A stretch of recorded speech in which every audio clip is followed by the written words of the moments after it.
నా ప్రియమైన సహోదరి సోదరులారా, మనము కరెక్ట్గా మనం ఉండే ఈ దినాలు ఎలాంటి అంటే ఇటు సాతానుడు రావడానికి అంత్యక్రీస్తుగా, ఇటు సంఘము ఎత్తబడేదానికి మధ్య భాగంలో ఉన్నాం మనం. సాతానుడు అనగా క్రీస్తు విరోధి రావడానికి, ప్రభు అయిన యేసుక్రీస్తు వారు తన సంఘాన్ని తీసుకొని రావడానికి మధ్యలో ఉన్నాం. జాగ్రత్తగా వినండి. యేసు ప్రభు వారు తన సంఘాన్ని తీసుకొని వెళ్ళడానికి సిద్ధంగా ఉన్నాడు. ఇటువైపు సాతానుడు కూడా వాడి రాజ్యాన్ని స్థిరపరచుకోవడానికి వాడు అన్ని విధాలుగా పునాదులు వేస్తున్నాడు. ఇటు వాడి రాజ్య స్థాపన జరగడానికి, ప్రభు రాకడలో ఆయన సంఘము, ఆయన బిడ్డలు ఎత్తబడడానికి ఇప్పుడు మనము మధ్యలో ఉన్నాం. ఏ క్షణాన ప్రభు వస్తే సంఘం ఎత్తబడుతుందో వెంటనే వాడు వచ్చి ఈ యొక్క రాజ్యాన్ని వాడు వేలడానికి 7 సంవత్సరాలు వాడు రాజ్య పరిపాలన చేయడానికి సిద్ధంగా ఉన్నాడు క్రీస్తు విరోధి అనగా అంత్యక్రీస్తు. కాబట్టి మనము కరెక్ట్గా చాలా భయంకరమైన పరిస్థితిలో ఉన్నాం. కారణం ఏమిటంటే ఇది సాతానుడు ఆరంభించినటువంటి వాడి స్థాపన ఆరంభము జరుగుతూ ఉంది. వాడి రాజ్య స్థాపన ఇక్కడ జరుగుతూ ఉంది. వాడి రాజ్య స్థాపనలో మనము కొన్ని చూస్తాము, వాడి రాజ్య స్థాపన ఎలాగ జరుగుతుంది అనే దానికి మనము చూస్తాము, కానీ అందులో మనం ఉండం. కానీ వాడి రాజ్య స్థాపన ఎలా ఉండబోతుందో మొదటి దశలోనే అది మనము చూస్తాం. అంటే ఆల్రెడీగా మనము చూస్తూ ఉన్నాము కూడా. వాడు కాంట్రాకుండా పునాదులు వేస్తున్నాడు. సాతానుడు అనగా క్రీస్తు విరోధి వాడు కానరాకుండా ఈ యొక్క రాజ్య స్థాపనకు వాడు పునాదులు వేస్తున్నాడు.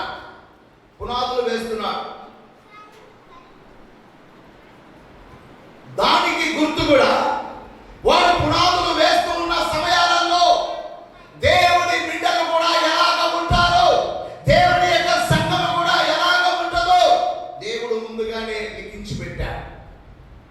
వాడు వేస్తున్నటువంటి పునాదులలో వాడు రాజ్య స్థాపన వేయడానికి వాడు పునాదులు వేస్తున్నాడు. వాడు రాజ్య స్థాపన చేయాలి. వాడు రాజ్య స్థాపన చేయడానికి వాడు వేసే ఈ పునాదులు వేస్తుంటే సంఘము ఎలా ఉంటుంది ఆ సమయాలలో అని అంటే ఆ సంఘం గురించి దేవుడు ముందుగానే తెలియజేశాడు. చదవండి ఒకసారి. 2 దశలోనికైలకు రాసిన పత్రికలో 2వ పత్రికలో దశలోనిక సంఘానికి రాస్తూ 2వ పత్రిక అపోస్తలుడైన పౌలు గారు రాస్తూ ఆయన తెలియజేస్తున్నటువంటి మాట 2వ అధ్యాయము 3వ వచనాన్ని ఒకసారి మనం చదువుకుందాం. మొదట భ్రష్టత్వము సంభవించి నాశన పాత్రుడగు పాప పురుషుడు బయలుపరచబడితేనే కానీ ఆ దినము రాదు. నా ప్రియమైన వారులారా, బాగా గమనించండి. మొదట సంఘానికి భ్రష్టత్వము సంభవిస్తుందంట. వారు వేస్తున్నటువంటి పునాదులు వేస్తున్నటువంటి సమయాలలో వారు రాజ్య స్థాపన చేయడానికి వారు ఒకవైపు పునాదులు వేస్తుంటే సంఘం ఏమవుతుందంట?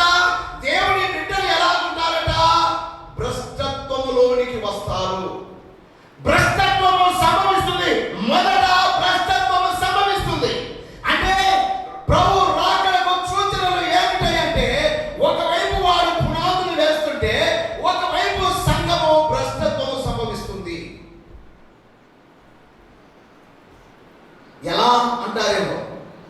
నా ప్రియమైనటువంటి వారులారా, ఎలా అంటారేమో భ్రష్టత్వము అనగా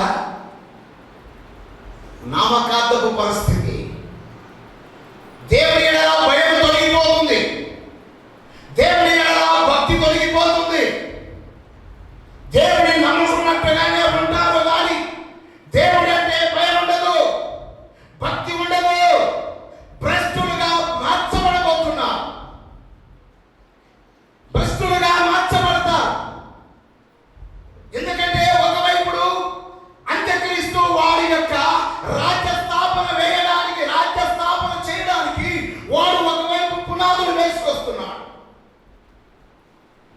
ప్రభు ఏమో తన బిడ్డలను తీసుకుని వెళ్ళడానికి సిద్ధంగా ఉన్నాడు. ఈలోపు నమ్ముకున్నటువంటి వారు, దేవుడిలో ఉన్నటువంటి వారు, దేవుని ఎడల భయం కలిగి వైరాగ్యము కలిగి ఉన్నటువంటి వారు భ్రష్టత్వము సంభవిస్తుంది. ప్రపంచంలో ఈ కరోనా వల్ల సంఘాలన్నీ కూడా ఇప్పుడు ఏమైపోయాయంటే భ్రష్టత్వం అనేది చాలా వరకు మారిపోతా ఉన్నారు. సంఘం అంటే నీవు నేను మనం ప్రభు రక్తము ద్వారా, యేసు రక్తము ద్వారా కడగబడి మారు మనసు పొంది బాప్తిసం పొంది దేవుని కోసం వైరాగ్యము కలిగి జీవిస్తున్న మనం ఈనాడు ఇలాంటి వాళ్ళు ప్రపంచంలో కూడా ఈ యొక్క కరోనా వైరస్ వల్ల ఏమైపోతున్నారంటే చాలా వరకు భక్తి తగ్గిపోయింది, భయము తగ్గిపోయింది, దేవునికి దూరంగా ఉంటూ ఉన్నారు చాలా మంది. ఇది ఖచ్చితంగా నమ్మి తీరాల్సిందే. అంతకమున్న భక్తి లేదు, అంతకమున్న వైరాగ్యం లేదు. ప్రార్థనలు పెడుతున్నా కూడా ప్రార్థనకు రాలేకపోతున్నారు. దేవుని భయం ఉంటే దేవుని సన్నిధికి వస్తారు కానీ రాలేకపోతున్నారు. కారణం భ్రష్టులుగా సాతానుడు విశ్వాస జీవితంలో భ్రష్టత్వాన్ని రేకెత్తిస్తున్నాడు. భ్రష్టులుగా మారిపోతారు. అంటే ఇలాగా భ్రష్టత్వం సంభవించిన తర్వాత పాప పురుషుడు బయలుపరచబడతాడు. వాడి ముందు పునాదులు వేస్తున్నాడు, వాడి రాజ్య స్థాపన ముందు పునాదులు వేస్తున్నాడు. ఈలోపు సంఘము భ్రష్టత్వము అవుతూ ఉంటుంది. నమ్మకంగా యథార్థంగా ఆయన మీద ఉన్న విశ్వాసాన్ని వారు కాపాడుకుంటూ ఉంటే వారిని మాత్రం ప్రభు వస్తాడు, వారిని తీసుకొని వెళ్తాడు. చప్పట్లు కొడదాం ఒక్కసారి. దేవునికి మహిమ కలుగును గాక. హల్లెలూయా. కాబట్టి నా ప్రియమైన వారులారా, మొదట భ్రష్టత్వము సంభవిస్తుంది సంఘానికి. ఎందుకంటే చదువుడు ఒకసారి యాకోబు పత్రికలో 2వ అధ్యాయము 26వ వచనాన్ని ఒకసారి మనం చదువుకుందాం. యాకోబు పత్రిక, ప్రాణము లేని శరీరము ఎలాగో మృతమో అలాగనే క్రియలు లేని విశ్వాసము మృతము. చాలు చాలు. అంటే క్రియలు లేని విశ్వాసం మృతం. ఎలా భ్రష్టత్వం అంటారా? మేము అసలు ప్రార్థన చేసుకుంటున్నామన్నా ఈ కరోనా వచ్చిన నుంచి మేము ప్రార్థన చేసుకుంటున్నాం, బాగా ప్రార్థన చేసుకుంటున్నాం. మంచిది, చెయ్యాలి, అది విశ్వాసం. ప్రార్థనలో గడుపుతున్నారు, మంచిది, విశ్వాసం. నేను గత నెలలు, గత రోజులు అన్ని విధాలుగా దేవుడు నిన్ను కాపాడుకుంటూ వస్తున్నాడు. రోగం నుంచి నిన్ను కాపాడుకుంటూ వస్తున్నాడు. ఈ కరోనా వైరస్ నుంచి నిన్ను కాపాడుకుంటూ వస్తున్నాడు. నువ్వు ప్రార్థన చేస్తున్నావు, మంచిదే. కాపాడుకుంటూ వచ్చింది విశ్వాసం ఉంచావు, దేవుని ఎడల విశ్వాసం ఉంచావు, దేవుడు నన్ను కాపాడాడు. ఈ కరోనా వైరస్ నుంచి దేవుడు నన్ను కాపాడాడు. సకల రోగాలు రాకుండా మమ్మల్ని కాపాడాడు. ఇన్ని దినములు మమ్మల్ని కాపాడుకుంటూ వస్తున్నావు. దేవా నీకు వందనాలని చెప్పి ప్రార్థన చేస్తున్నావు ఇంట్లో, మంచిదే. అది మంచిది కాదని దానికి లేదు, మంచిది, చెయ్యాలి కూడా. మరి క్రియ కాపాడినందుకు, దేవుడి నిన్ను కాపాడినందుకు, దేవుడికి నీవు అన్ని విధాలుగా నిన్ను పోషించి, ఇలాంటి దినాలలో కూడా నిన్ను పోషించి, నిన్ను అన్ని విధాలుగా నిన్ను పోషిస్తూ ముందుకు నడిపిస్తున్న దేవునికి ఇవ్వవలసిన ఆ దేవుని సొమ్ము నువ్వు దేవునికి ఇస్తున్నావా?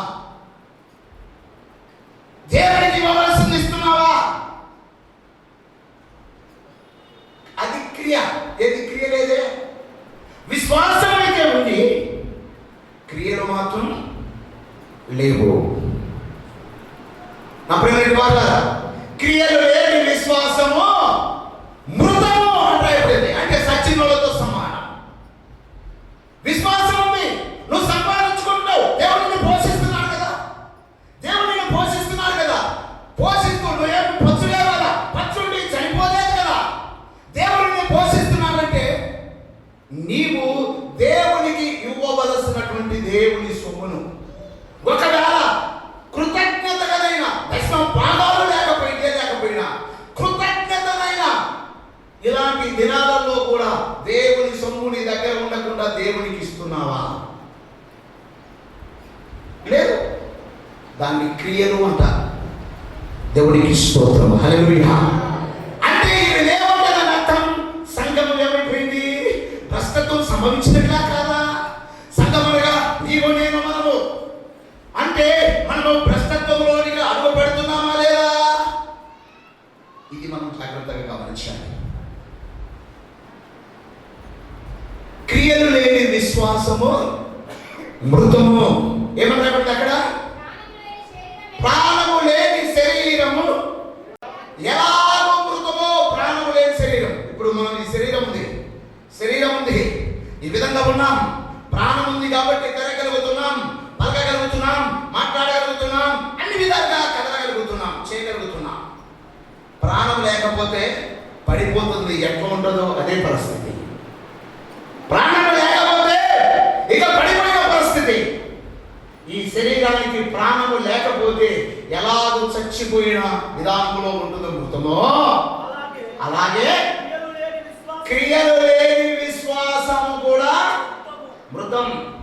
నువ్వు ప్రార్థన చేస్తున్నావు, వాక్యం వింటున్నావు, మంచిదే. టీవీలో వాక్యం వింటున్నావు, శరీరంలో వాక్యం వింటున్నావు, మంచి ప్రార్థన చేస్తున్నావు, ఎక్కువ ప్రార్థనలో గడుపుతున్నావు, అయితే మంచిదే, అది విశ్వాసము.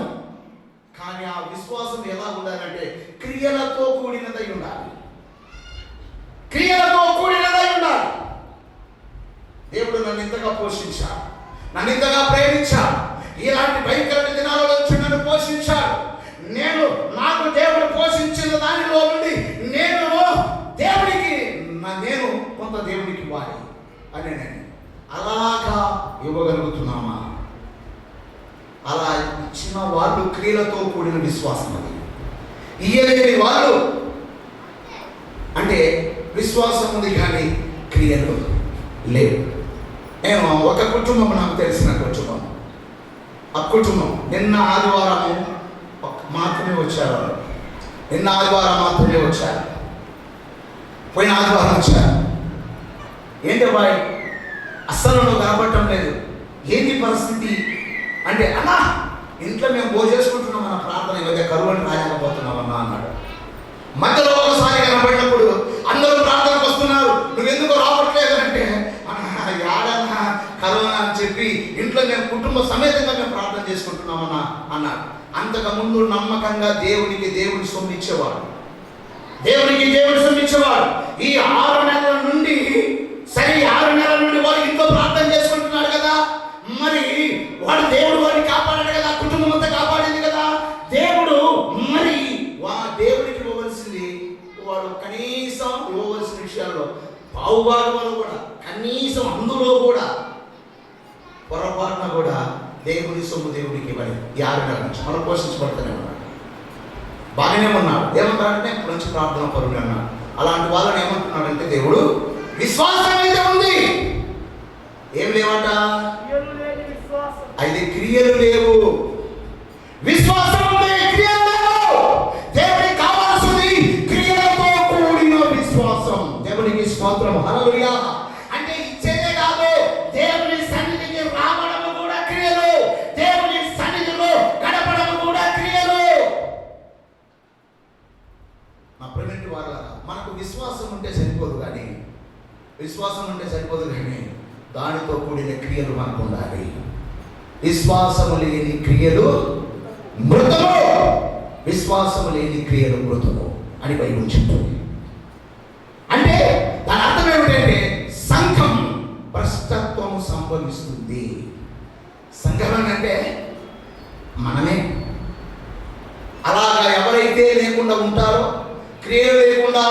విశ్వాసంతోనే మేము ఉన్నాము అని క్రియలు లేకుండా ఉంటారో అలాంటి వాళ్ళు భ్రష్టులుగా మార్చబడుతున్నారు. భ్రష్టులుగా మార్చబడుతున్నాడు. కారణం ఏమిటంటే అందుకనే ఇక్కడ వాడేమో వాడి రాజ్య స్థాపన ప్రారంభిస్తున్నాడు, సంఘమేమో భ్రష్టత్వం సంభవిస్తుంది. పాప పురుషుడు బయలుపరచబడడానికి రెడీగా ఉన్నాడు, సంఘము ఎత్తబడడానికి సిద్ధంగా ఉంది. నమ్మకంగా క్రియలు కలిగిన విశ్వాసంతో ఉన్న సంఘము ఎత్తబడడానికి అలాంటి వారు సార్వత్రిక సంఘములో కలిగి ఎత్తబడడానికి సిద్ధంగా ఉన్నారు. నా ప్రియమైన వారా, క్రియలు కలిగి ఉండాలి. పౌలు గారు తిమోతికి రాస్తూ తన పత్రికలో, అనగా తిమోతికి రాసిన 2వ పత్రికలో 3వ అధ్యాయము ఒకసారి చదువుదాం. 5వ వచనం.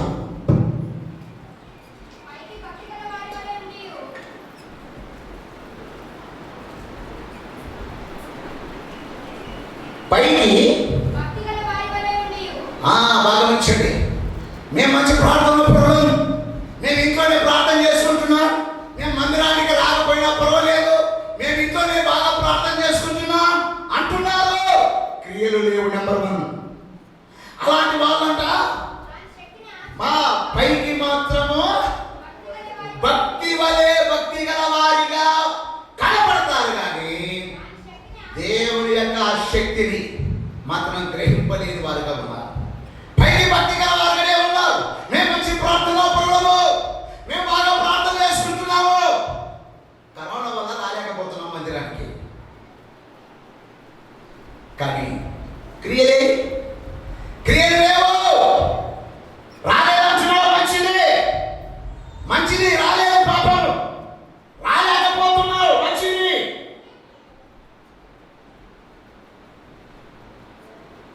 ఒకడు మన ప్రార్థన పెడుతుంటే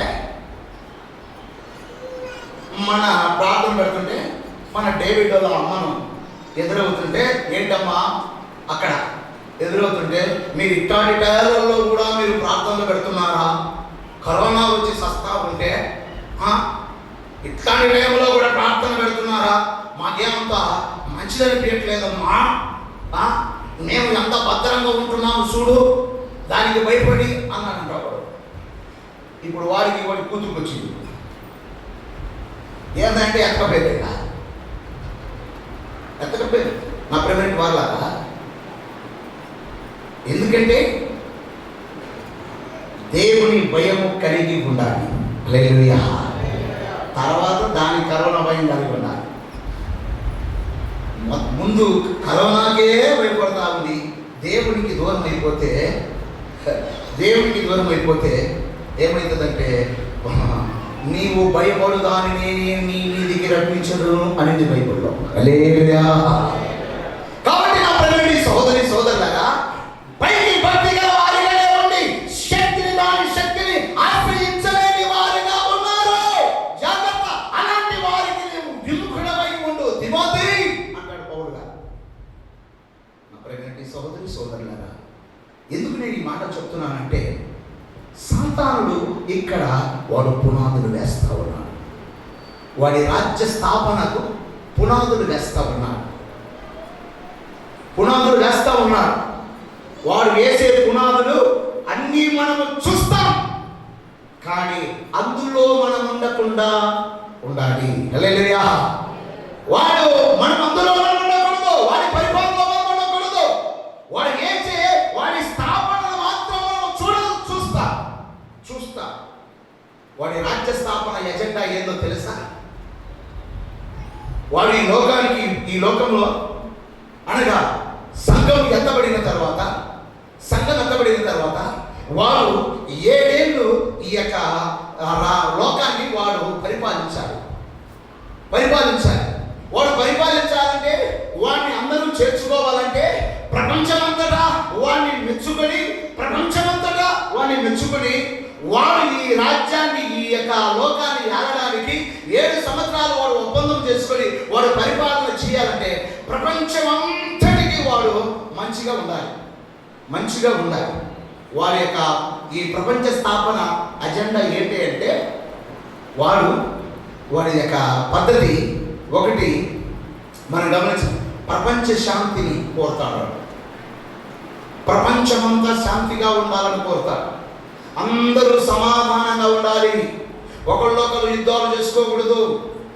ప్రపంచమంతా నెమ్మది ఉండాలి. ఇప్పుడు దాకా మీరు మీ పరిపాలన చేశారు కదా, కాబట్టి అది కాదు, నా మాట నమ్మండి, మీరందరూ శాంతించండి, శాంతంగా ఉండండి అని చెప్పి ప్రపంచ శాంతిని కోరుతాడు వాడు.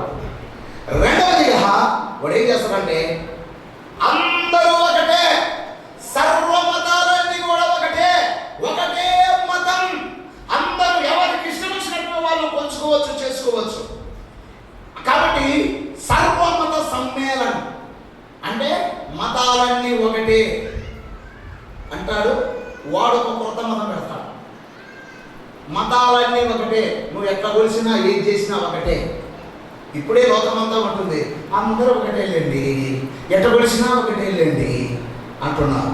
అట్లనే సాతానుడి యొక్క ప్లాన్ కూడా, అన్ని క్రీస్తు విరోధి యొక్క ప్లాన్ కూడా, వాడి అజెండాలో ఇది ఒక విధానం ఏంటంటే సర్వమత సమానత్వం.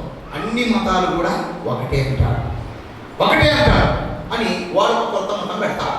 అన్ని ఒకటే అనుకున్నప్పుడు వాడు ఒక కొత్త మతం పెడతాడు. వాడు ఎలా పెడతాడో, కొత్త మతం ఎలా వస్తుందో నేను తర్వాత చెప్తాను. అలాగనే ఒకే కరెన్సీ, ఒకటే నోటు, కరెన్సీ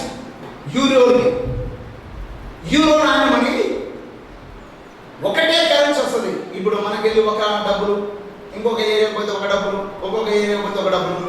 ఇప్పుడు అమెరికా వాళ్ళ చూస్తే వాళ్ళది ఒక రూపాయి అయితే మన 77 రూపాయలు, అంత విలువ తక్కువ మంది వచ్చేసి శ్రీలంక వెళ్ళిపోతే వాళ్ళది మన ₹1 మనది ₹1 అయితే వాళ్ళది ₹2 మనకు వస్తాయి. నేను ఇండోనేషియా వెళ్ళిపోయినప్పుడు ఇండోనేషియాలో ఆ యొక్క కోర్టులో నేను ₹500 మారుస్తే ₹1,00,000 నాకు ఇచ్చారు. అప్పుడు వాళ్ళ డబ్బులు, ఇండోనేషియా డబ్బులు ₹1,00,000 వచ్చాయి. అబ్బా, నేను ఒక దెబ్బకి నేను లక్షాధికారి నేను అనుకున్నాను. టీ తాగితే ఒక్కసారి నలుగురు కలిసి ₹1,00,000 వచ్చినాయి. నలుగురు కలిసాడు టీ తాగినాం. ఈ అంతా అంటే ₹1,00,000 అడిగిండాడు. ఏమంటే ₹25,000 పడిందట, ₹25,000 పడిందట. అప్పుడు అనిపించింది. అంటే ఇప్పుడు అలా కాదు, ఉంది ఒకటే నాణ్యం, ఒకటే కరెన్సీ, యూరో కరెన్సీ ఒకటి వస్తుంది. అంత మాత్రమే కాదు, క్యాష్లెస్ కూడా. క్యాష్లెస్ ఇప్పుడు డబ్బులు ఇవ్వాలన్నా తీసుకోవాలన్నా భయపడుతున్నారు కదా, అలా కాకుండా మొత్తం కొట్టడమే, ఇంకా చెరువులో కొట్టడమే. ఫోన్పే, గూగుల్ పే, ఇంకా రకరకాలుగా ఉన్నాయి. అంతే, ఇంకా కొట్టడం అంతే. ఇక డబ్బులతో పని ఉండదు. ఎవరి కాడ జోబులలో డబ్బులతో పని ఉండదు. ఏటీఎం కార్డులు దొంగిలించుకోవాల్సిన పని ఉండదు. ఏటీఎం కార్డు పోయిందనాల్సిన పని ఉండదు. ఎన్ని ఉండదు. ఎట్లా మరి నాకు చదువు లేదు కదమ్మా, మాకు అసలు చదువు లేదు కదా, మా పరిస్థితి ఎట్లా అని అంటే, అందుకే ఇప్పుడు పిల్లలకి ఎంబట్టే వాళ్ళ చేతులలో వచ్చేస్తున్నాయి ఈ సెల్ ట్యాప్, ఆన్లైన్ తొందరగా కళ్ళు కూడా పోతాయి వాళ్ళకు. ఈ చూసి ఆన్లైన్ సిస్టమ్, మొత్తం ఆన్లైన్ సిస్టమ్. ఇప్పుడే మనకంటే మన పిల్లలకు ఉండే జ్ఞానం మామూలుగా లేదు. ఇప్పుడు ఒప్పుకుంటారా? మనకంటే మన పిల్లలకు జ్ఞానము చాలా ఎక్కువ. వాళ్ళు మళ్ళీ చిన్న పిల్లలే. అది అక్కడ ఉంది ఒక పుడత, జ్యోతి బిడ్డ. అవన్నీ సరిగా తిప్పి కొట్టే సంవత్సరం కూడా సరిగా లేదు. అవన్నీ చెల్లు వస్తే ఇలా ఉంటుంది. ఏమంతా నా మనవరాలు ఉంది, హైదరాబాద్ పిల్ల. బాణికి చెల్లు తాతయ్య నీకు తెలియదే అంటది. నన్ను ఆ పిల్లకి నీకు తెలియదే, నాకేం తెలిసే దాని గురించి అంట. అది అన్ని మొత్తం ఆపరేటింగ్ అంతా ఎంత చేసి పెడతావు. జ్ఞానం పెరిగిపోయింది. మనకంటే మన పిల్లలకు నా ప్రెగ్నెంట్ వాళ్ళ. కాబట్టి పరిస్థితులు తారుమారుతాయి. ఇక క్యాష్లెస్ ఉంటుంది. అంత మాత్రమే కాదు, ఇంకొకటి ఏంటంటే వాడి ఎజెండాలో ప్రతి పల్లెటూరికి ఇంటర్నెట్ రావాలి. ప్రతి పల్లెటూరికి కూడా ఇప్పుడు టౌన్లో ఉంది నెట్, ప్రతి పల్లెటూరికి కూడా ఇంటర్నెట్. అంటే ఎక్కడ కూర్చొని కంప్యూటర్ ఎక్కడైనా పనిచేయాలి. ఇప్పుడే ప్రారంభమైంది ఈ కరోనా వల్ల. ఇంట్లోనే కూర్చొని మీరు కంప్యూటర్ వర్క్ చేయండి అని. ఇది ఆరంభాలు ఇవన్నీ. అంటే ఈ నెట్వర్క్ అంతలా ప్రతి పల్లెటూరులో కూడా కంప్యూటర్ పని చేయాలి, ఇంటర్నెట్ సౌకర్యం ఉంటుంది. మీకు గుర్తుందో లేదో, ఇప్పుడున్న ప్రభుత్వం కంటే ఇంతకు ముందున్న ప్రభుత్వంలో అప్పుడు ఆయన ఏమన్నాడు చంద్రబాబు తెలిసిన, ప్రతి పల్లెటూరికి ఇంటర్నెట్ కనెక్షన్ ఇస్తానన్నాడు. అది మీకు వార్తలు విన్న వాళ్ళకు తెలుసు. ఎవరికన్నా గుర్తుంటే చెప్పండి, ఎవరికన్నా ఈ మాట అంత దూరం మేము రాలేదన్నా అన్నారు. ఓకే, ఆయన చెప్పిన మాట ఏంటంటే ప్రతి పల్లెటూరికి కంప్యూటర్లు నెట్వర్క్ కనెక్షన్ ఇస్తా అన్నాడు. మేము అనుకున్నాం అప్పుడు ఎనకే పిచ్చా గూగులా, ఏమి ఊర్లకు అంత ఇంకా ఏదైనా మంచి సౌకర్యం చేస్తే బాగుంటుంది కదా, నెట్వర్క్ ఎందుకు అని అనుకున్నాం. తర్వాత కానీ బైబుల్లో ప్రకారంగా ఆలోచన చేస్తే ఇవన్నీ కరెక్టే నా ప్రెగ్నెంట్ వాళ్ళారా. వాడి యొక్క సాధారణ అదొకటి అంత మాత్రమే కాదు, 666 ముద్ర కనిపెట్టడం, ఇవన్నీ కూడా వాడి రాజ్య స్థాపనకు ముందు పునాదులు. అంటే ఇవన్నీ కూడా ఇప్పుడు మనం అన్ని గమనించినట్టే ఇవన్నీ కూడా ఇప్పుడు జరుగుతూనే ఉన్నాయి. పోయిన 3 సంవత్సరాల కిందట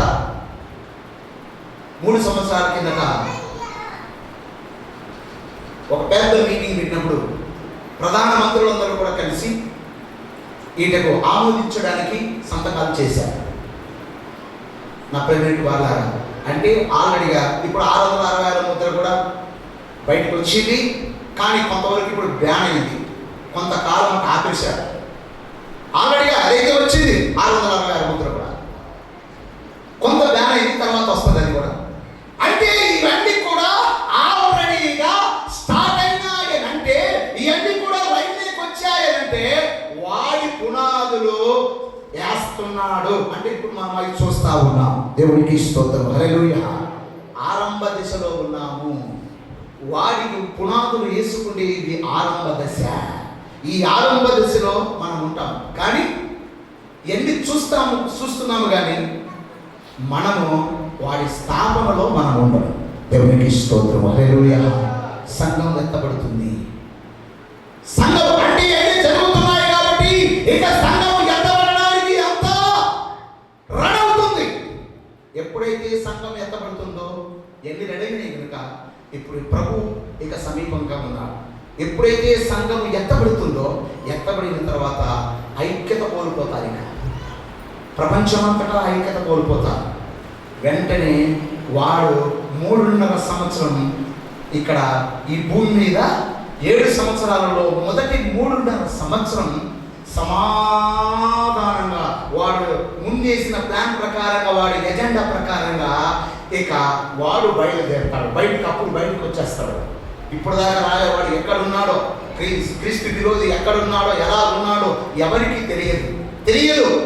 ఇప్పుడు వాడు దూరంగా ఉండి పక్కన ఉండి అన్ని కూడా ఈ స్థాపనకు అన్ని రెడీ చేస్తున్నాడు. ఈ లోపు సంఘం ఎత్తబడుతుంది. సంఘం ఎత్తబడిన తర్వాత ఐక్యత కోల్పోతారు ఇక ప్రపంచంలో. ఎందుకంటే ఇది కృపాకాలం. దేవుడు ఆ కృప కలిగిన దేవుడు మనం ఏది చేస్తున్నా మనల్ని క్షమిస్తున్నాడు, మనల్ని భద్రపరుస్తున్నాడు, ప్రేమిస్తున్నాడు, జాగ్రత్త పరుస్తూ ఉన్నాడు, అన్ని విధాలుగా చూస్తూ ఉన్నాడు. రేపు సంఘం ఎత్తబడిన తర్వాత ఈ కృప కూడా ఎత్తబడుతుంది. హల్లెలూయా. ఇక కృప లేకపోతే ఇక ఒకరిలో ఐక్యత ఉండదు. కుటుంబంలోనే ఉండదు ఐక్యత. కుటుంబంలోనే ఐక్యత ఉండదు. కృప కలిగినటువంటి ఈ యొక్క కృప వెళ్ళిపోతుంది. ఈ యొక్క అనగా సంఘం ఎత్తబడిన తర్వాత కృప ఎత్తబడుతుంది. కృప తొలగిపోయిన తర్వాత ప్రపంచంలో ఇక ఐక్యత ఉండదు. గ్రూపులు తయారైతాయి. సై బాంబులు. ఇప్పుడు మనోళ్ళు కూడా, మన దేశ నాయకులు కూడా విమానాలు తెచ్చిపెట్టారు, పెద్ద పెద్ద బాంబులతో తీసుకొచ్చి పెట్టారు మన ఇండియాలో కూడా. ఎందుకంటే దేశ భద్రత కాపాడుకోవడానికి సై అంటే సై అంటారు. కొన్ని గ్రూపులు ఏర్పడతాయి. గ్రూపులు ఏర్పడి ఒకరికొకరు తన్నుకోవడానికి అన్ని విధాలుగా సిద్ధమవుతున్నటువంటి సమయాలలో అప్పుడు ఈడు బయలుపరచబడి బయటకు వచ్చి, మీరు తన్నుకోవద్దా బాయ్, మీరు కొట్టుకోవద్దు, ఇదిగో మీరు అన్ని విధాలుగా ఇలా ఉన్నారు కదా, మీరు ఇక ఇలా తన్నుకోవద్దు, ఒకరికొకరు ఈ విధంగా ఉండి దేశాన్ని నాశనం చేయొద్దు. కాబట్టి ఇప్పుడు ఎవరికి వారు గ్రూపులుగా ఉండి నేనే అని చెప్పి నాయకులు అని చెప్పి మీరు అనుకుంటున్నారు. ఇప్పుడు మీరందరూ కాదు కానీ ఒక్కసారి నన్ను కూడా చూడండి, నా రాజ్యాన్ని చూడండి, నేను జ్ఞానమయ్యే రాజ్యాన్ని చూడండి. నేను మిమ్మల్ని అందరినీ నెమ్మదితో ఉంచుతా, సమాధానంతో ఉంచుతా, మిమ్మల్ని అన్ని విధాలుగా నేను భద్రపరుస్తా.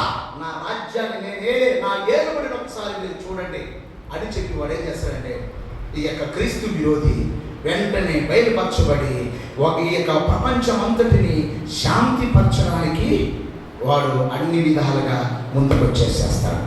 ఇక ప్రపంచం అంతటిని ఏం చేస్తాడంటే సమాధానపరుస్తాడు. అందరూ ప్రపంచమంతటా వాడి మాటలు వింటారు. ఎందుకంటే వాడు కూడా కొన్ని అద్భుతాలు చేస్తాడు, ఆశ్చర్య కార్యాలు చేస్తాడు. వాడి మాట ఏదో రాదు. వాడి మాట ఎవరైనా లోపల వినలేదు అనుకోండి, వాడి మాట వినకపోతే లోపల వాడు ఏదైనా చేసేస్తారు, బయటకు మాత్రం బాగానే ఉంటారు. కాబట్టి ప్రపంచమంతటా 7 సంవత్సరాలు వాడు ఒప్పందం చేసుకుని 7 సంవత్సరాలు నా రాజ్యాన్ని, నా రాజ్య పాలన ఎలా ఉంటుందో, నా పరిపాలన ఎలా ఉంటుందో మీరు చూడండి, నాకు 7 సంవత్సరాలు నాకు గడివివ్వండి చాలు అని చెప్పి ఆ విధంగా మాట్లాడి ప్రపంచాన్నంతటిని గ్రూపులైనటువంటి ఆ గ్రూపులన్నిటినీ వాడు సమాధానపరిచి 7 సంవత్సరాలు ఒప్పందం చేసుకుంటాడు వాడి రాజ్య స్థాపన. 7 సంవత్సరాలు వాడు ఒప్పందం చేసుకొని ఇక మొదట 3.5 సంవత్సరం మాత్రము వాడు సమాధానంగా ఏలడానికి సిద్ధపడుతూ ఉంటాడు. ఈలోపు ప్రపంచమంతటా ఒకటైతే ప్రపంచంలో నడిబొడ్డైనటువంటి యెరూషలేములో ఉన్నటువంటి యూదులు ఒకటి. ఎందుకంటే యూదులు ఒకటి, ప్రపంచ ప్రజలందరూ ఒకటైతే యెరూషలేములో ఉన్నటువంటి యూదా జనాంగము ఒక ఎత్తు. ఇప్పుడు వాడు ఎక్కడి నుంచి ఏలాలి? ప్రపంచానికి నడిబొడ్డు యెరూషలేము. కాబట్టి యెరూషలేములో కూర్చొని వాడు ప్రపంచాన్ని అంతటిని ఏలాలంటే ఇప్పుడు యూదులతో ఒప్పందం చేసుకోవాలి, యూదులను కూడా ఒప్పందం చేసుకోవాలి. ప్రపంచం అంతా ఓకే అన్నారు. ఇప్పుడు యూదుల దగ్గరికి వచ్చి అంటే అబ్బాయ్ నేనే మీరు ఎదురు చూస్తున్న మెస్సయ్యను అంటారు ముందు. ఎందుకంటే వాళ్ళు ఇప్పటికీ యూదులు యేసు ప్రభు నమ్మరు. ఇప్పుడు ఇంకా నాకు మెస్సయ్య వస్తాడు, దేవుడి ప్రతినిధి వస్తాడు అని చెప్పి ఎదురు చూస్తున్నా. నాకు ఇటీవలలో యూదులు అనబడినటువంటి వారు తెనాలి ఏరియాలో ఏదో ఒక ఊరు ఉందంట, నాకు మన వాట్సాప్లో పంపించారు. ఇప్పటికీ వాళ్ళంట వాళ్ళ ఆరాధన వేరు, వాళ్ళ విధానం వేరు, మెస్సయ్య కోసం ఎదురు చూస్తున్నట్టుగానే ఉన్నారంట. వాళ్ళ గురించి రాశారు, ఇక్కడ కూడా ఉన్నారు. వాళ్ళ విధానం వచ్చినప్పుడు అక్కడ నుంచి యెరూషలేము వాళ్ళ పిలుపు వచ్చినప్పుడు వాళ్ళు కూడా అక్కడికి వెళ్ళిపోవాలి. మా వంతు కోసం మేము ఎదురు చూస్తున్నాము అని. అంటే నా ప్రేమ వాళ్ళ మెస్సయ్య ఇంకా మాకు వస్తాడని ఎదురు చూస్తున్నారు. వస్తారు. ఇక్కడ మందిరం కట్టబడుతుంది యెరూషలేములో. ఇప్పుడు మసీదు ఉంది, అది తొలగించబడుతుంది. అక్కడ మందిరం కట్టబడుతుంది, అక్కడ ఆరాధన జరగాలి, అక్కడ నైవేద్యాలు జరగాలి, అక్కడ బలులు జరగాలి. ఇప్పుడైతే జరగడం లేదు. ఇప్పుడు సాధారణుడు ఈ యొక్క క్రీస్తు విరోధి అంటాడు, ఇదిగో బాయ్ ఇక్కడ మందిరం కట్టబడుతుంది, ఆరాధన జరిగిద్దాం. ఇదిగో మీరు ఎదురు చూస్తున్నారే మెస్సయ్యను, నేనే అని అంటారు. ఎందుకంటే అతనికి కూడా కొన్ని శక్తులు ఇవ్వబడతాయి. అతను కూడా అద్భుతాలు చేస్తాడు, ఆశ్చర్యకార్యాలు చేస్తాడు. అది చేసినప్పుడు అద్భుతం ప్రతి ఒక్కరు